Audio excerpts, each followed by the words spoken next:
Our next speaker is Dave Bricker. He's a resident of Coral Gables and has an MFA in visual communications. Bricker taught at the Art Institute in Miami for 15 years. He's been a speaker at numerous conferences and corporate events, including the National Speakers Association events. He offers training programs in storytelling for leaders and teams. He's an award-winning professional speaker and author of 13 books. Who spent many years living aboard sailboats in Bahamas, and that Anchorage is the sea of floating village, floating a quarter mile of the lands before and the subject of this.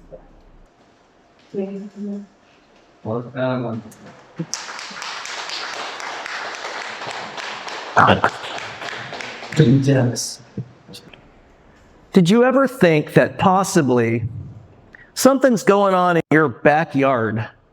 Something you might not notice or care about, or something you might prejudge that you don't think is going to have much of an impact on your life. And yet, when you get a little bit of exposure, when you fall accidentally, you trip and you fall backwards into that world and then slide down that rabbit hole, you find that it does change your life in ways you never, ever imagine. And that was my story with the Secret Floating Village. And I hope this story inspires you to look a little bit deeper into your own backyard, into some of the things that are happening right beneath your feet, right around you. I went to the Ransom Everglades School in Coconut Grove. I was a private prep school student. Went to that kind of upright, forthright, it was a wonderful high school. And that school was right there on Biscayne Bay. I could go down. The school called them study periods, but my friends and I, we called them free periods. And we would go down and play in the mangrove swamp. We collected old boards and things and made a path through the mangroves. And we'd go down on the seawall and we'd look at these boats. What are these shanty boats out there? Do people live out there? What is this floating slum?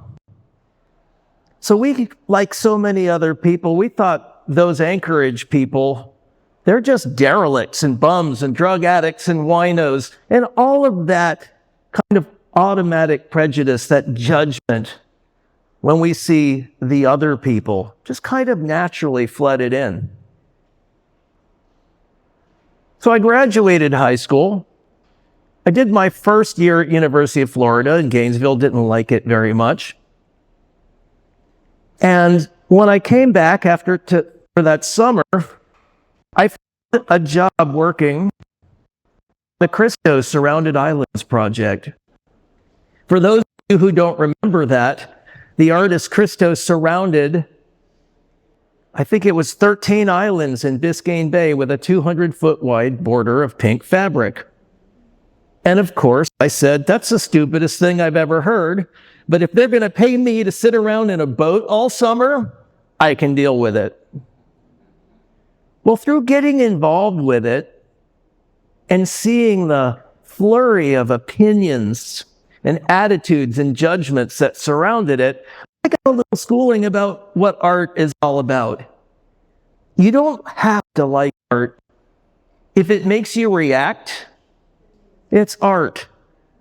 But after I got to see this was pretty cool. And there was this community of people who came to work for the summer on the Christo Surrounded Islands. We had Enrique, who dressed in military fatigues and carried a plastic machine gun around. He was waiting to go back to the Bay of Pigs. This was 1983. We had all of these colorful Miami people. And one night I was paired on my shift with this scruffy, red-bearded character who sounded a little bit like W.C. Fields, and he told me that he lived on a sailboat. You live on a sailboat? Now, up until this time, I hadn't imagined that That was really an option. That was something that you saw in movies or read about in books. People didn't live on sailboats and said, well, did you ever sail anywhere? He said, oh, I sailed here from Hawaii. Hawaii? I mean, why not the moon? You mean you can sail from Hawaii and through the Panama Canal? And yeah, that's right, mate. And I'm going to the Bahamas.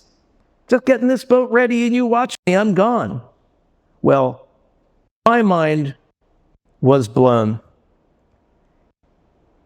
And John says, why didn't you come out and visit? Well, how long did I think about that offer? So he met me at the dinghy dock in this old aluminum dinghy, which was full of kind of soupy green, nasty water and a lot of beer cans. And I don't know about this, but I got in, and of course he made me row, and I spun around in circles quite a few times until I actually got the hang of it. And we began to row out the channel in Coconut Grove.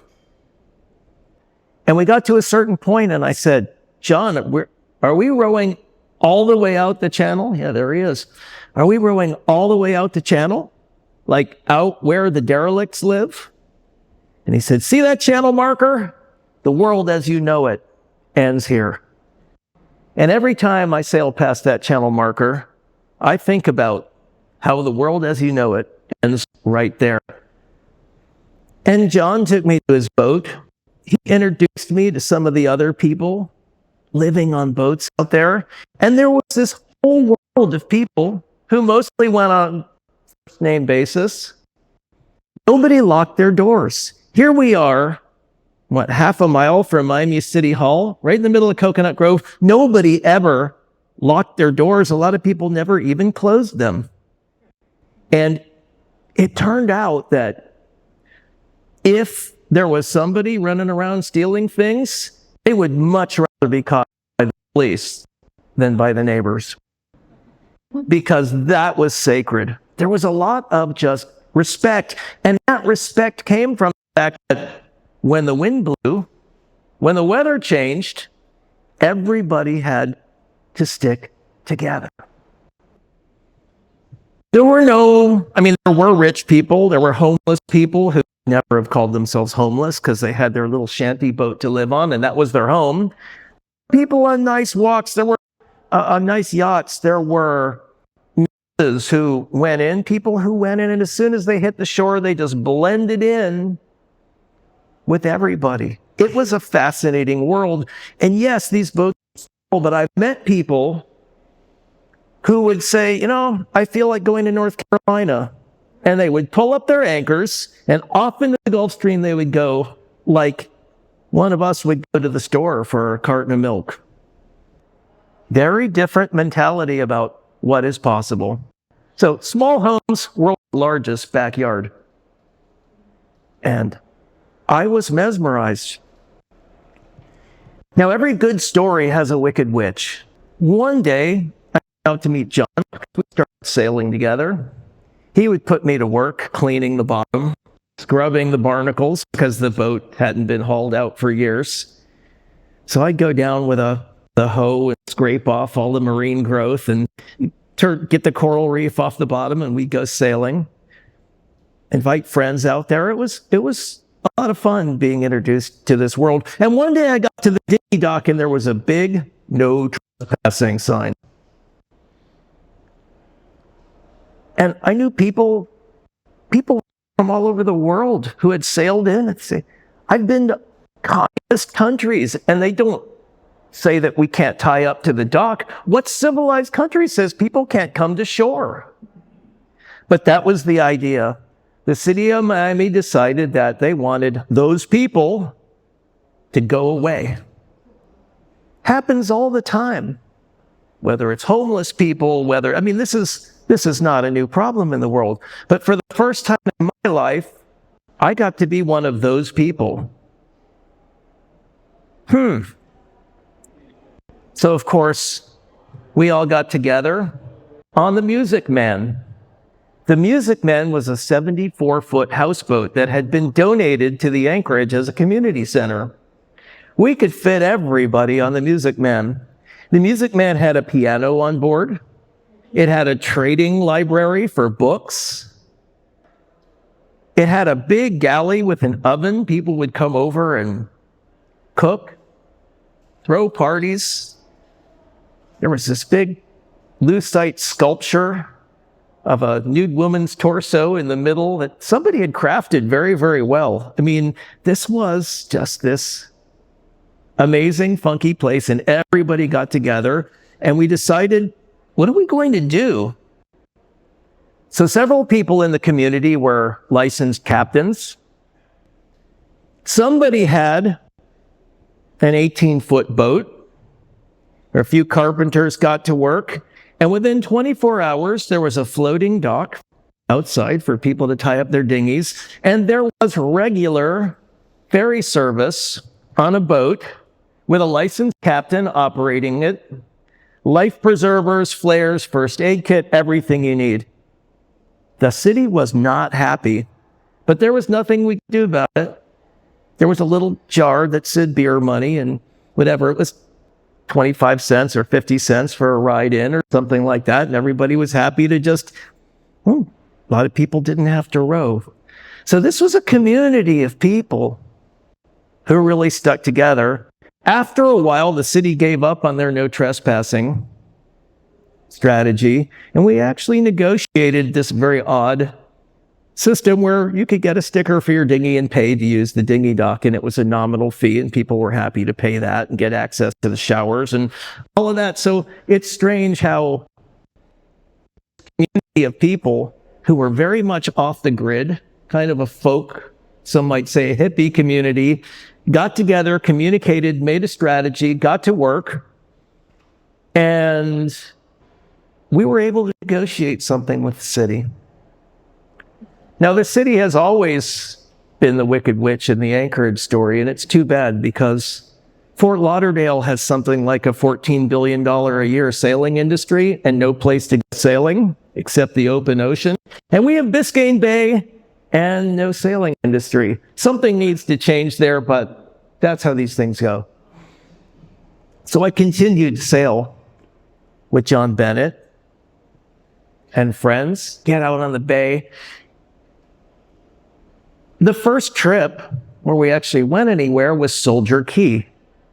Now, after Key Biscayne, as you go south toward the Florida Keys, I guess Virginia Key is technically the first key because that's Miami Beach is connected to the mainland. So it's not really an island, as long as you don't cut the canals and causeways that might cut it off. But after you get to Virginia Key and Key Biscayne, there's an area called the safety valve. At low tide, these flats are exposed, and there are these little finger channels of tidal flow that go through them. And out, 10 miles down the bay is this little island called Soldier Key. Back around 1910, there was a private club. I think I've got some postcards in here. That's the old city hall, but it was the Pan Am terminal. And I just have these on a loop. They'll keep going. These images. You'll see some of the Music Man, plenty of the Anchorage. These are old Dinner Key photos when they were just building the spoil islands. A lot of history going back 40s and 50s here. But I landed there about 1983.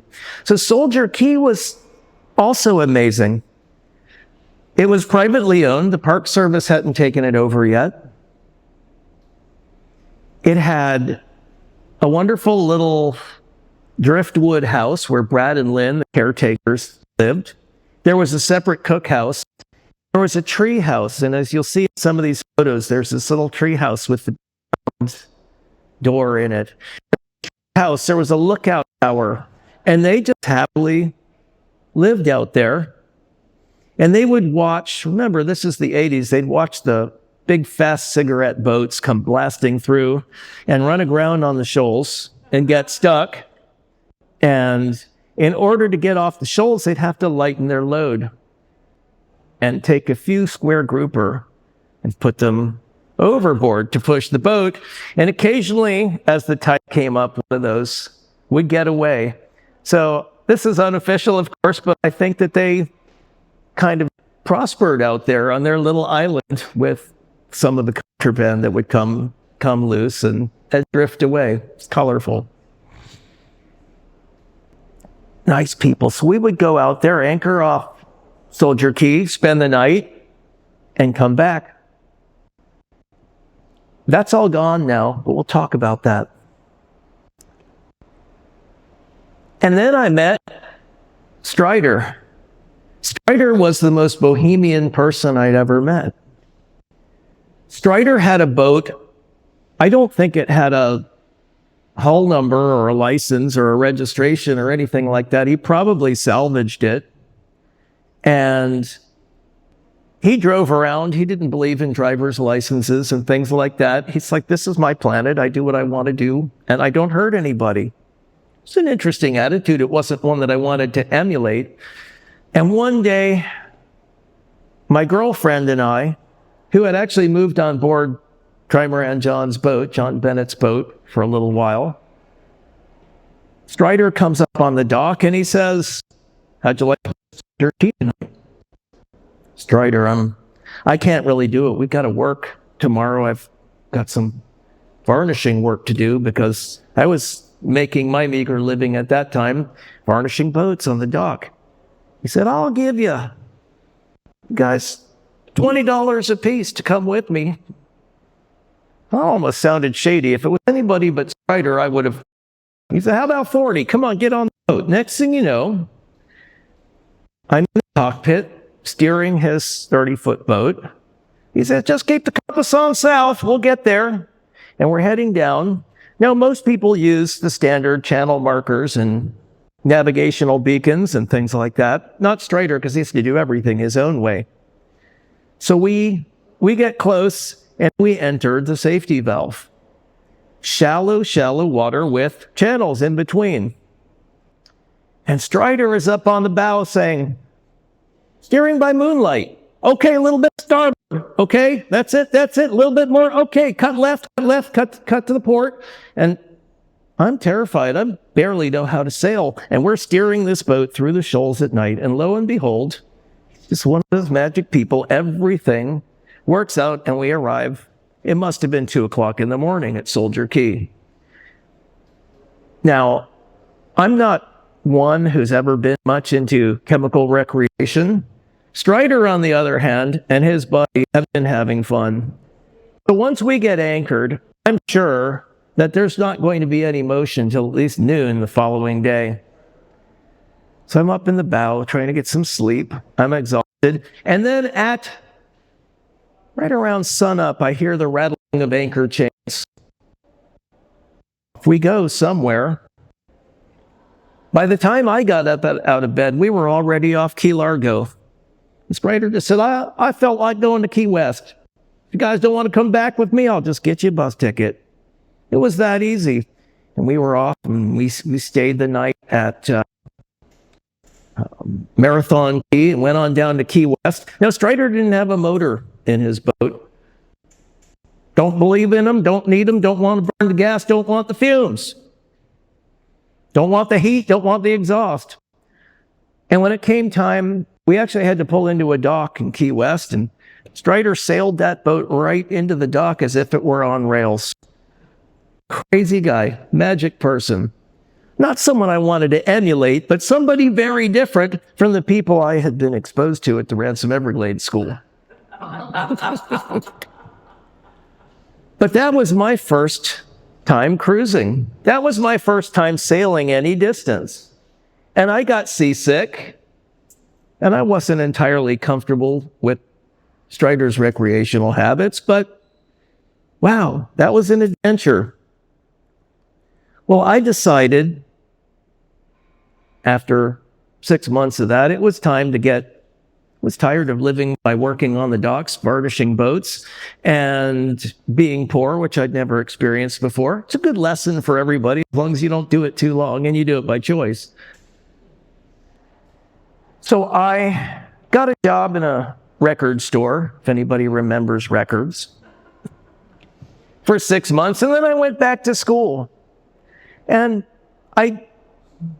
John went off to the Bahamas in his boat, And I didn't think much about it for a while, but it just lingered. And then one day, I, for old time's sake, went back down to the dock, down to the dinghy dock, and ran into an old friend, and he said, John's back. So I connected with him, and we started sailing again, and I got pulled right back into that Anchorage scene. So I was enjoying that while I was in college, but at that point, I knew this was something I wanted to do. And by my senior year in college, I bought the Blue Monk. You may have seen already the pictures of the little blue sloop. And I bought that boat for $3,000. I think I was a junior in college, and I started fixing it up. It was a 1967 26-foot, but it was, I never expected to live on it, but that happened pretty quickly.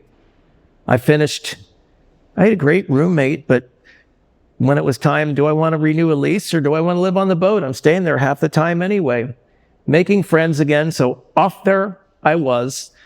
I finished college, worked for about 6 months, and I'd had this dream of going sailing, just like these other people did. And they did it without any money. They just did it because they wanted to do it. Some amazing possibilities there that had been planted in my head. So 6 months after graduating college, I got a minor in jazz guitar and a bachelor's degree in liberal arts. So I majored in undecided all the way. Not really knowing what I wanted to do anyway, I took off with a locker full of food and dreams and about $30 in my pocket and went to the Bahamas.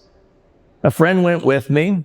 I was seasick all the way across the Gulf Stream, but sometimes life gives you mentors and sea daddies and people who will shepherd you through the trials. Ended up in the Bahamas, and the first time in the Bahamas, I was there for 6 months. Now, arriving there after my friend left, I'm in a foreign country. I don't know anybody. I don't know my way around. I don't know what to do. I don't have any money. There was that temptation to turn around, and I got on the radio because I'd heard that another friend of mine was around. Zebra done, this is Blue Monk. Copy? A minute later, somebody comes on the radio and says, Blue Monk, this is Absalom, and Zebra Dunn's my neighbor. I'll go get John for you. The next thing I know, John's on the radio, and I am heading across the Sea of Abaco because John has promised dinner. Now, John is another anchorite. I could tell you about the facts and figures, but it's the people who make places interesting. John was an Oklahoma cowboy who was born about 100 years too late, built a replica in his backyard of a 1911 Nova Scotian fishing schooner called a 10-hook whaler. Had nothing to do with whaling. It was a fishing boat. And you'll see pictures of the boat with two big red-brown sails. That was John's beautiful schooner. And John said, come on over. So I head across the Sea of Abaco. I'm no longer in Miami. And I come to Man of War Key. Now, Man of War Key is a hairpin-shaped island. And inside that hairpin is a lagoon where lots of boats anchor. And on the north side of it, because the island runs east and west, the hills are 60 to 90 feet high. It's all coral rock. And beyond that lies an area of shallows, the third largest coral reef in the world, and then drop off into the abyss. But inside that island, we're protected. And I'm coming along, where's that cut? How do I get in there? Getting a little bit, remember, I'm fairly new to this still, but there it is by myself. And then I see a little boat emerge from this tiny little cut in the island, and I come into this lagoon. There are boats all around me, and houses, old Bahamian-style houses on the hills. Now, this isn't necessarily directly part of Miami's secret floating village, but what happens with the sailors is everybody's connected. Do you realize that Bimini, the Bahamas, is 45 miles away from here? It's nothing. On the other side of the Gulf Stream, Most of us have to take a cruise ship. We certainly can't drive there, or we take a plane to Nassau or Freeport if you're the gambling type. It's not the same. But for the sailors, that secret floating village in Miami was the front door to a whole world of adventure and new places and new experiences, and people who were so unconstrained by needing to impress people at work, needing to impress people at all, that they just became parodies of themselves. So I found myself a little place at Man-o-War Key, hung out there for a while, odd jobbed my way around, and every day I would get in the water and with my spear, and I'd get fish or conch or lobster. We got tired of eating lobster. We had lobster omelets and lobster pizza that we'd bake in the oven on the boat. And we lived very, very well for poor people. Occasionally a job would come up, and then it was time to move on. And we went down the islands, down the Abacos, down the northern Bahamas, and there's a place to leave there called Little Harbor, another little lagoon. Randolph Johnston had built a sculpture studio there in the 1950s. He left New England, wanted to do his art, set up a bronze foundry, and there was a whole artist colony living in this wonderful sheltered little lagoon at Little Harbor. And so we anchored there for the night, and then off to Nassau overnight. Now there's this big hole in the bottom off of Nassau, between Nassau and Great Abaco. It's 5 miles deep. That's really deep water. What an amazing world. Get to Nassau, stick around a little bit, catch up on some sleep after sailing all night, and run into friends. And then on down to the Exumas. It's Daniel Key. You'll see pictures of a few wrecked airplanes. There's one that's pretty big here, and I forget the name of the key where that is. You can find it on Google Maps now, but it's completely deteriorated. It's just the vague shape of an airplane on the bottom. But this was 1987, 1980, 1989. And this superstructure of this plane was still there. Apparently, that island was used by drug smugglers, and there was a problem, and they had to land it in the water. So you can see where the propellers are all bent. But fascinating to dive on it. There's a picture of me in the cockpit. That's the Surrounded Islands. I took that picture yesterday. I couldn't find an old one.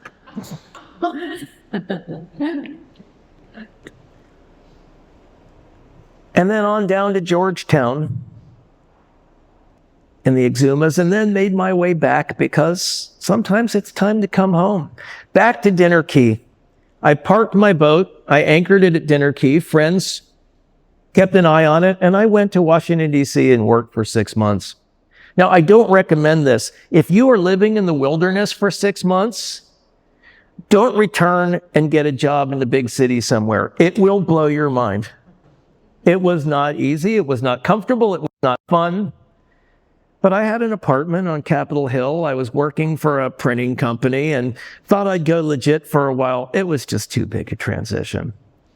After 6 months of that, somebody broke into my apartment while I was in it.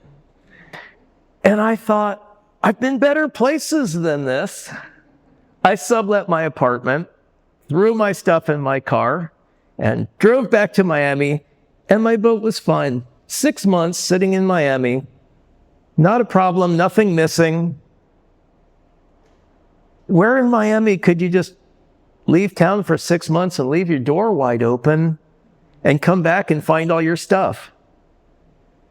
That was Dinner Key, Anchorage. But I had a little bit of money from working. My partner in crime for voyage number 2 was Ray Montana, the son of Bob Montana, who had created comics. And if Bob had not created Archie before Ray was born, I would have thought that Ray was the model for Jughead. But we went sailing off to the Bahamas and Ray took the helm, and I got seasick again. It'd been way too long since I've been sailing. And then out in the middle of the Gulf Stream, this big thunderstorm rolled through. It got really rough and really uncomfortable, and I was lying on the bunk trying to keep my dinner down, and Ray's in the cockpit with his rain jacket on, and then there's kaboom! Blinding flash. And Ray comes down to the cabin. He says, I want to turn around. This is a really bad idea.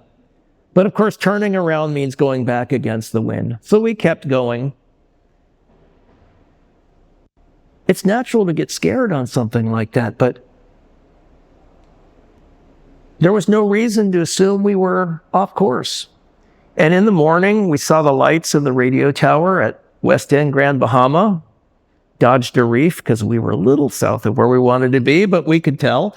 And we got in and stayed the night. I got over my seasickness and on into the Abacos again in Marsh Harbor. All because I had gotten that summer job on the Christo project. Decided to take a chance on an old drunken sailor bum. Got sucked into this world of sailing and inherited the world's largest backyard. Well, during my first trip, when I was in Man o' War Key, there was this beautiful boat in the harbor.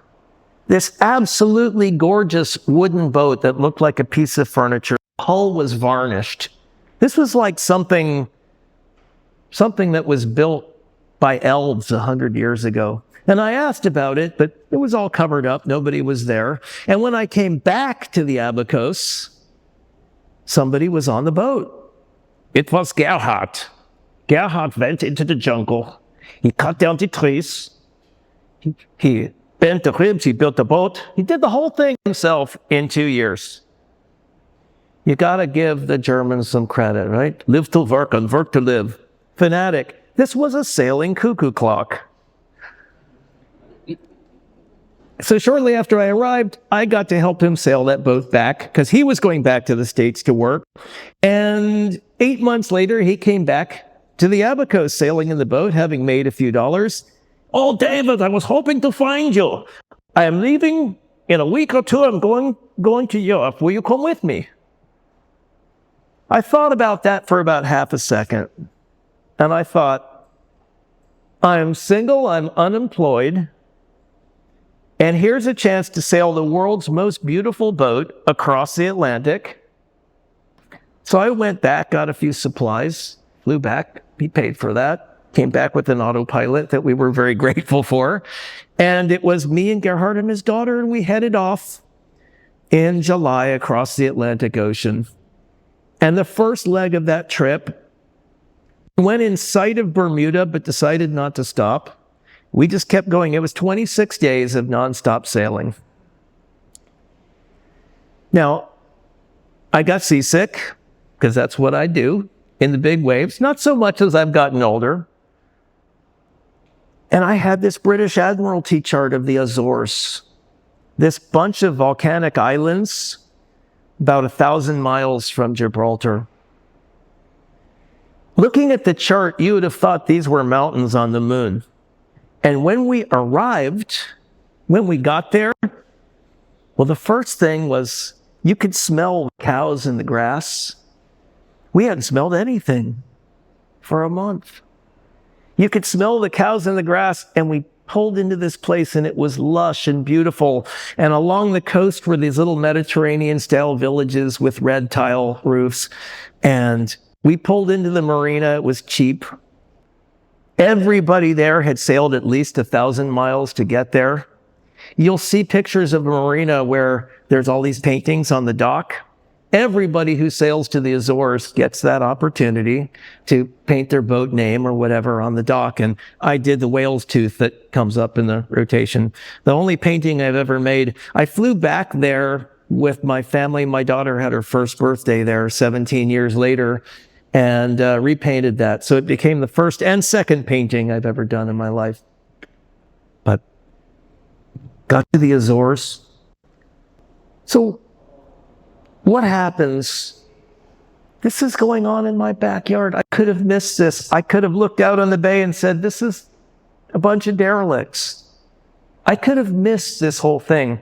Today, because of those adventures, because of having gone out in search of stories, because I wanted mine too, having found them, stories are everywhere if we turn on our radar and we look for them. Today, I help people tell stories. I work with companies. I train teams. I work with speakers. I work in the world of story. I never expected to get there. I didn't know what I wanted to do when I grow up. And where you'll find me on the weekends, most of the time, not today, obviously, is out on my humble little boat, banging around Biscayne Bay, still looking for stories and still finding them. So I encourage you to dig into the history of Dinner Key because it's interesting and fascinating, as is much of Miami's history.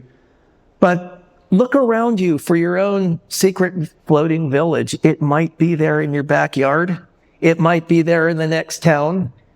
Or just take a walk in the woods. Try something new. Meet somebody new. Do something different. But get away from those judgments that we all have where we decide that we don't want to do what we're doing is better. It just might change your life. Thank you.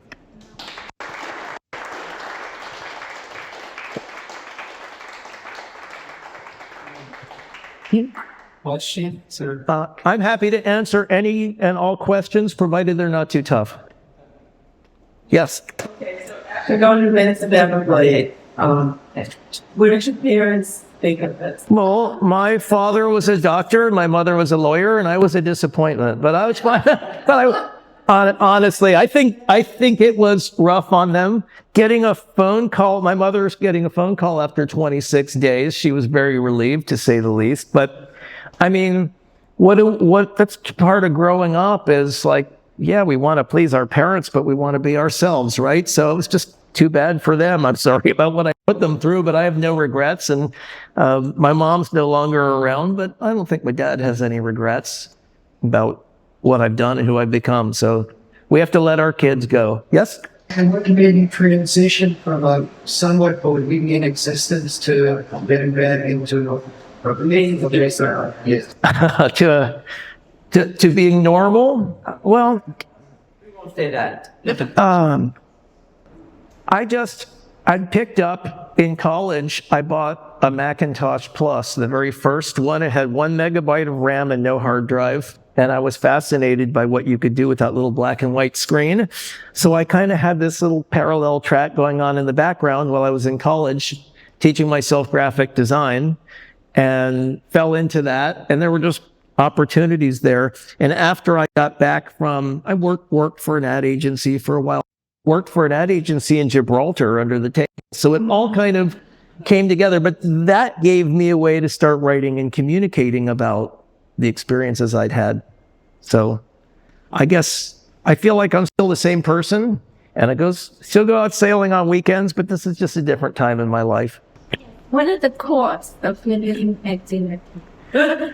Well, it's up to you. If you want the costs of living at Dinner Key, you can rent a mooring from the city for $400. But if you want to anchor for free beyond the mooring field, you can still anchor for free. The city will still mistreat you for it, but you can do it. There are other places you can buy a boat. Boats are, anywhere from free, depending on how much work you want to do, to the sky's the limit. But I always thought more college students and people who are trying to get a leg up on life would really benefit from that lifestyle. Some find it, but it's just not on most people's list of options. But it can be extremely affordable. No rent, no bills. But if the holidays and then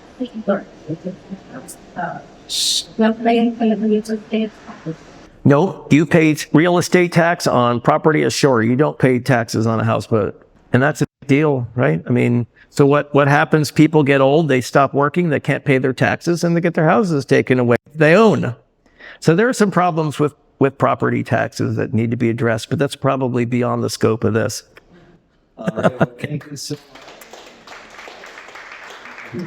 Thank you.